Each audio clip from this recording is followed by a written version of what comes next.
कहानी की शुरुआत में हम देखते हैं कि हैना अपने हस्बैंड के साथ सफर कर रही है। वे हैना के फादर इन लॉ से मिलने जा रहे हैं, जिन्होंने अपने सभी बच्चों को बुलाया है। दोनों इस मुलाकात को लेकर काफी एक्साइटेड हैं। रास्ते में हैना का हस्बैंड समझाता है, आज मेरे डैड का 75वां बर्थडे है, इसलिए उन्होंने हम सबको बुलाया है। सभी से मिलकर बहुत अच्छा लगेगा। हैना अपनी चिंता जताते हुए कहती है, तुम्हारे डैड ने मुझे पर्सनली इनवाइट नहीं किया, फिर भी तुम मुझे ले जा रहे हो। अगर उन्हें बुरा लगा तो? वह उसे रियश्योर करता है, नहीं, तुम मेरी वाइफ हो और इस फैमिली का हिस्सा हो, इसलिए तुम्हारा वहाँ रहना जरूरी है। वे दोनों फादर्स मैंशन पहुँचते हैं, जहाँ हैना के हस्बैंड के 3 सिबलिंग्स पहले से मौजूद होते हैं। सबसे बड़ा ब्रदर, छोटी बहन कैमी और बीच वाली बहन। सभी एक दूसरे से हैप्पी होकर मिलते हैं, लेकिन हैना के प्रति उनका व्यवहार इंडिफरेंट रहता है। उन्हें लगता है कि उसने उनके ब्रदर से सिर्फ पैसों के लिए शादी की है। पूरी फैमिली गार्डन में इकट्ठा होती है और इस बारे में स्पेक्युलेट करती है कि फादर ने सभी को क्यों बुलाया है। वे सोचते हैं कि शायद यह उनके बर्थडे का कारण है, लेकिन तभी फादर्स गार्ड उन्हें बताता है कि उनके डैड सभी से अंदर मिलना चाहते हैं। हैना का हस्बैंड सबको अंदर ले जाता है और सजेस्ट करता है कि वे ऊपर वाले रूम में चलें, क्योंकि उनके फादर वहीं मिलेंगे। जैसे ही वे अंदर पहुंचते हैं, फादर एक चौंकाने वाला रिवील करते हैं, मैंने पूरे हाउस में सिक्योरिटी सिस्टम इंस्टॉल करवा दिया है ताकि कोई अंदर ना आ सके। बच्चे ये सुनकर शॉक्ड हो जाते हैं और पूछते हैं, ऐसा क्यों किया? डैड जवाब देते हैं, आज रात कोई मुझे मारने आने वाला है और तुम पांचों को मेरी प्रोटेक्शन करनी होगी ताकि मैं मारा ना जाऊं। ये सुनकर सभी शॉक्ड रह जाते हैं और सोचने लगते हैं कि आखिर कौन आ सकता है। डैड कहते हैं, मैं अभी इसके बारे में कुछ नहीं बता सकता। बच्चे कहते हैं, स्टॉप जोकिंग, सच बताइए, आप ऐसा क्यों कह रहे हैं? वे जवाब देते हैं, यह मजाक नहीं है, इसे सीरियसली लो, क्योंकि अगर मैं आज रात मर गया तो मेरे मरने के बाद मेरी पूरी प्रॉपर्टी एक चैरिटी को चली जाएगी, न कि तुम सबको। लेकिन अगर मैं सरवाइव कर गया तो मैं अपनी प्रॉपर्टी तुम सभी में डिस्ट्रीब्यूट कर दूंगा। ये सुनकर सब हैरान रह जाते हैं और सोचने लगते हैं कि डैड ऐसा क्यों कह रहे हैं। फिर वे अपने गार्ड से कहते हैं, अब तुम जा सकते हो। गार्ड के जाने के बाद वे सभी विंडोज और डोर्स लॉक कर देते हैं ताकि कोई अंदर ना आ सके और ना ही बाहर जा सके। इसके बाद वे सब नीचे आकर इस पर चर्चा करने लगते हैं कि डैड ऐसा क्यों कह रहे हैं। वे सोचते हैं कि शायद वह उन्हें टेस्ट कर रहे हैं। किसी को भी यह यकीन नहीं होता कि वास्तव में कोई उन्हें मारने आने वाला है, खासकर जब पूरा हाउस लॉक है। तभी हैना कहती है, शायद डैड सच बोल रहे हैं। अगर ऐसा है तो हमें उनकी प्रोटेक्शन करनी होगी। लेकिन बाकी सभी उसकी बात को डिसमिस कर देते हैं और अपने रूम्स में चले जाते हैं। कैमी पहले रूम में जाती है, जहाँ कई अल्कोहल बॉटल्स रखी होती हैं। जब वह ड्रिंक कर रही होती है, तभी उसे किसी साउंड का एहसास होता है, जिससे वह बहुत डर जाती है। जब वह उस साउंड को फॉलो करती है तो उसे कोई नजर नहीं आता, लेकिन तभी वह एक शैडो देखती है जो उसका पीछा करने लगता है। वह जैसे ही रूम से बाहर निकलने की ट्राई करती है, दरवाजा लॉक्ड मिल जाता है। हालांकि उसका ब्रदर वहां आकर दरवाजा खोल देता है और पूछता है, तुम अंदर क्या कर रही थी? कैमी जवाब देती है कि उसे लगा कोई नीचे है, लेकिन उसके ब्रदर ने कहा कि नीचे कोई नहीं है। इस बीच हैना का हस्बैंड उसे अपने फादर से मिलवाने ले जाता है। फादर यह देखकर हैप्पी होते हैं कि हैना आई है, लेकिन साथ ही वह कहते हैं, मैं अभी भी तुम्हें इस फैमिली का हिस्सा नहीं मानता था और मैंने तुम्हें यहाँ लाने से मना किया था। हस्बैंड डिफेंड करता है, वह इस फैमिली का हिस्सा है। उधर कैमीज ब्रदर पूल खेल रहा था, तभी उसका ग्लास अचानक गिर जाता है। जब वह पीछे मुड़ता है तो देखता है कि सभी पूल बॉल्स खुद ब खुद एक साथ इकट्ठा हो गई हैं। वह यह देखकर कंफ्यूज्ड हो जाता है और सोचता है कि ये सब क्या हो रहा है। दूसरी ओर कैमी बोर महसूस कर रही थी, इसलिए वह स्विमिंग पूल में नहाने चली जाती है। जब उसने कैमरा ऑन किया तो उसमें किसी को अपने पीछे खड़े हुए देखा। वह तुरंत पीछे मुड़ी, लेकिन वहां कोई नहीं था। वह शाउट करने लगी, Whoever you are, come out! लेकिन जब उसने चेक किया तो वहां कोई नहीं था। इसके बाद वह स्विमिंग पूल में कूद जाती है। अचानक एक आत्मा ने उसे पकड़ लिया और उसका सिर धड़ से अलग कर दिया। आत्मा ने कैमी के शरीर को स्विमिंग पूल में फेंक दिया, जिससे उसकी मौत हो गई। उधर कैमीज ब्रदर और सिस्टर इस बारे में चर्चा कर रहे थे कि उनके फादर ने ऐसा व्यवहार क्यों किया और आगे उन्हें क्या करना चाहिए। लेकिन तभी हैना का हस्बैंड वहां पहुंचता है। वह सबको कन्फ्रंट करता है और कहता है कि someone was speaking ill of his wife। तभी उसे एहसास होता है कि कैमी वहां नहीं है। जब वह नीचे जाता है तो उसे कैमीज डेड बॉडी मिलती है। ये देखकर वह शॉक्ड रह जाता है और सोचने लगता है कि आखिर ये सब किया किसने। कैमीज ब्रदर कहता है, She is our sister. We could never kill her. But there is someone among us who isn't part of our family. यह सुनकर हैना's हस्बैंड भड़क जाता है और अपनी वाइफ का डिफेंड करते हुए कहता है, I cannot tolerate such accusations against my wife. वह हमेशा मेरे साथ रही है और कैमीज डेथ में उसका कोई हाथ नहीं हो सकता।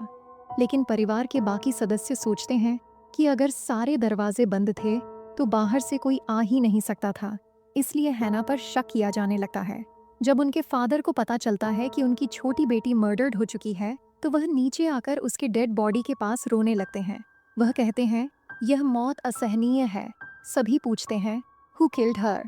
फादर रिवील करते हैं कि हाउस में एक स्पिरिट मौजूद है जिसने कैमी को मार दिया। वह यह भी कन्फेस करते हैं कि उन्होंने किसी स्पिरिट के साथ एक पैक्ट किया था और अब उसी की वजह से ये सब हो रहा है। यह सुनकर सभी शॉक्ड रह जाते हैं और उनसे पूरी ट्रूथ बताने की डिमांड करते हैं। लेकिन फादर ज़्यादा कुछ बताने से इनकार कर देते हैं और कहते हैं, मेरी एक बेटी मर चुकी है, इसलिए अब मैं हैना को अपनी हेयर मानूंगा। इसी वजह से मैं उसे अपनी प्रॉपर्टी का एक हिस्सा देने के लिए तैयार हूँ। यह सुनकर कैमीज सिबलिंग्स हैरान रह जाते हैं और पूछते हैं, आप ऐसा कैसे कर सकते हैं? उनके फादर जवाब देते हैं, अब मेरी बेटी की मौत के बाद कोई और इस संपत्ति का हकदार नहीं होगा। अगर तुम सब अमीर बनना चाहते हो तो तुम्हें जिंदा रहना होगा। कैमीज एल्डर ब्रदर अपने डैड्स ऑफिस से एक गन उठाता है और कहता है, जिसने मेरी बहन को मारा है उसे मैं जिंदा नहीं छोड़ूंगा। फिर से दोनों ब्रदर्स हैना पर आरोप लगाते हैं कि वही कैमीज डेथ के लिए जिम्मेदार है।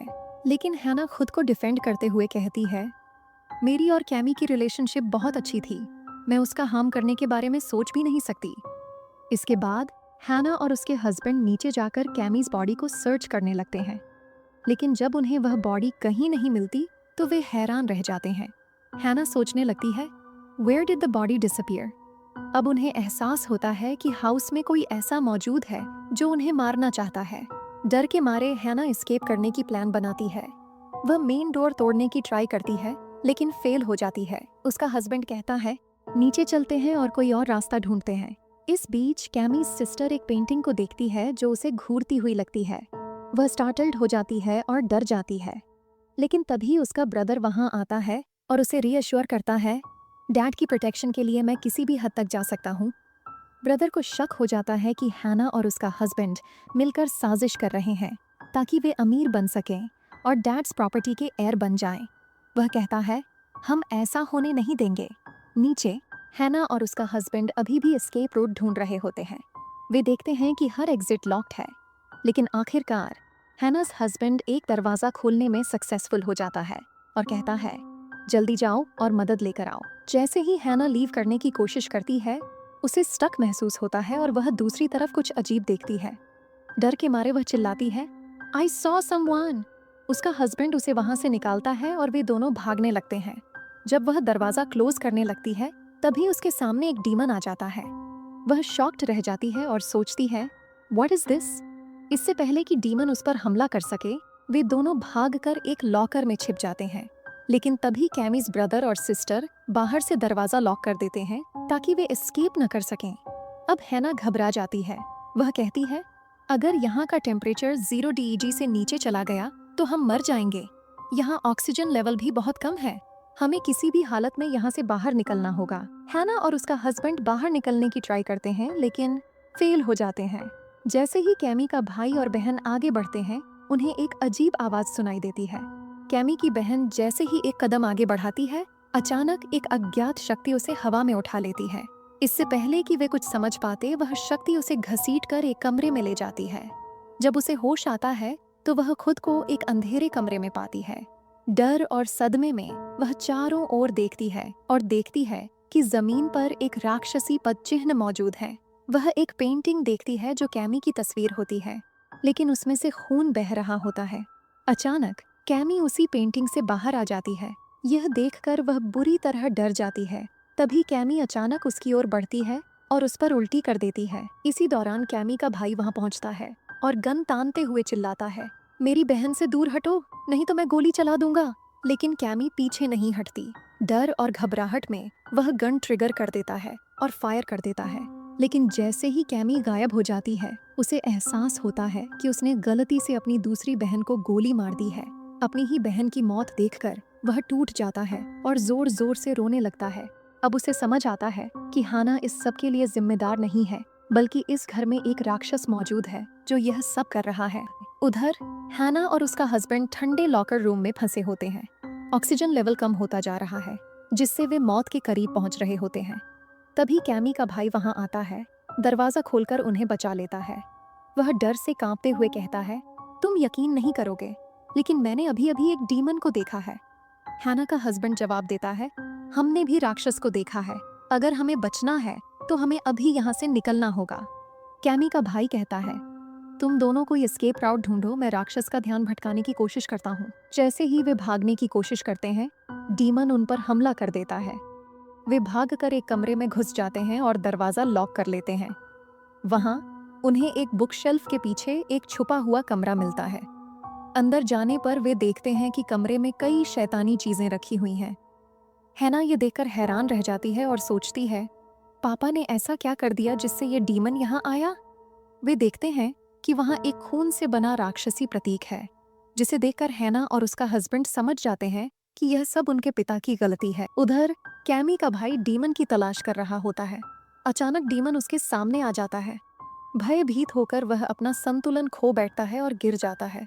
उसकी हड्डियां टूट जाती हैं और उसकी गर्दन दूर जा गिरती है। फिर डीमन उसकी दूसरी बहन का रूप धारण करके उसके सामने आता है। इससे पहले कि वह कुछ कर सके, डीमन उसका खून चूस लेता है और उसे दर्दनाक मौत देता है। जब हैना और उसका हस्बैंड उसकी चीख सुनते हैं तो वे दौड़कर उसके पास जाते हैं, लेकिन वहां कुछ भी नहीं होता। उन्हें समझ आ जाता है कि कैमी का भाई भी मर चुका है। सच सामने आता है। अब वे अपने पिता के पास जाते हैं और उससे सच बताने को कहते हैं। हैना गुस्से में चिल्लाती है, आपने ऐसा क्या किया जिससे आपके सारे बच्चे मर गए। उनके फादर बताते हैं कि इस घर में एक राक्षस मौजूद है, जिससे उन्होंने अमृता इमॉर्टैलिटी पाने के लिए एक सौदा किया था। वह कहते हैं, मैं मरना नहीं चाहता था, भले ही मैं 75 साल का हो चुका हूँ, इसलिए मैंने अपनी संतान की कुर्बानी इस राक्षस को दी ताकि मैं अमर हो सकूं। यह सुनकर हैना और उसका हस्बैंड हैरान और गुस्से में रह जाते हैं। हैना का हस्बैंड चिल्लाता है, इसका मतलब आपने अपने ही बच्चों की आत्माएं इस राक्षस को बेच दी। उनका फादर जवाब देता है, हाँ, और इसी वजह से राक्षस उन्हें एक एक कर मार रहा है। इतना कहते ही उनका फादर गन उठाता है और अचानक हैना के पति पर गोली चला देता है। गोली सीधे उसके सीने में लगती है और वह मौके पर ही मर जाता है। हैना ये देखकर पूरी तरह सदमे में आ जाती है। अब पिता हैना को भी मारने की कोशिश करता है। वह कहता है, भले ही तुम मेरे खून से नहीं हो, लेकिन तुम्हें भी मरना होगा। वह हैना पर गोली चला देता है, लेकिन गोली सिर्फ उसके हाथ को छूती है, जिससे उसे मामूली चोट आती है। हैना जान बचाने के लिए भागती है और घर में छिप जाती है। पिता उसकी तलाश करने लगता है और कहता है, मैंने कभी तुम्हें अपने परिवार का हिस्सा नहीं माना। मैंने अपने बेटे से भी कहा था कि तुम उसके लायक नहीं हो। हैना को छिपते हुए एक गन मिलती है। वह गन उठाती है और अपने पिता को गोली मार देती है। गोली लगते ही एक भारी फर्नीचर उसके ऊपर गिर जाता है, जिससे वह बुरी तरह फंस जाता है। हैना उसके पास जाती है और कहती है, असल में मेरे पति और मैंने आपके लिए एक बर्थडे गिफ्ट लाया था, लेकिन आपको दिखाने का मौका नहीं मिला। लेकिन अब जब आप मरने वाले हैं, मैं आपको वह गिफ्ट दिखाना चाहती हूँ। फिर वह उसे एक अल्ट्रासाउंड रिपोर्ट दिखाती है। वह कहती है, मैं माँ बनने वाली हूँ। ये बच्चा आपके बेटे का है, यानी आपका पोता। यही आपकी असली ब्लड लाइन है। जैसे ही हैना अपने अल्ट्रासाउंड रिपोर्ट को दिखाकर अपने पिता को सच बताती है, वह पूरी तरह हैरान और डरा हुआ महसूस करता है। हैना बोलती है, इसका मतलब है कि तुम अपने परिवार के आखिरी सदस्य नहीं हो। मेरा बच्चा तुम्हारी असली ब्लड लाइन है और इसी वजह से तुम्हें जीने का कोई हक नहीं है। यह सुनकर उनके पिता सदमे में आ जाते हैं, लेकिन तभी राक्षस डीमन, जो यह सब सुन रहा था, अचानक उन पर हमला कर देता है। राक्षस उनके करीब आता है, उन्हें अपने तेज दांतों से काटता है और जीवित ही खा जाता है। उनकी भयानक चीख पूरे घर में गूंजती है और कुछ ही पलों में उनका अंत हो जाता है। अब हैना इस डरावने घर से बाहर निकलती है। हैना बाहर आकर अपने पति की तस्वीर देखती है और भावुक होकर रोने लगती है। धीरे धीरे सूरज उगने लगता है और सुबह हो जाती है। घर के बाहर सुरक्षाकर्मी कार में इंतजार कर रहा होता है। उसे उम्मीद होती है कि मालिक, हैना के पिता, बाहर आएंगे। लेकिन जैसे ही दरवाजा खुलता है, बाहर आने वाला कोई और नहीं बल्कि हैना होती है। अब हैना अपने पति की आखिरी ब्लड लाइन को अपनी कोख में लिए हुए घर की इकलौती उत्तराधिकारी बन चुकी है। अधिकार और अकेलापन अब पूरी जायदाद और संपत्ति हैना के नाम हो चुकी होती है। वह कार में बैठती है और घर से निकल जाती है। हालांकि उसके चेहरे पर खुशी और दुख दोनों होते हैं। खुशी इस बात की कि उसका बच्चा सुरक्षित है और दुख इस बात का कि वह अपने पति को खो चुकी है। इसी के साथ यह डरावनी कहानी समाप्त होती है। अगर आपको ऐसी ही हॉरर स्टोरीज पसंद है तो हमारे चैनल को सब्सक्राइब करें।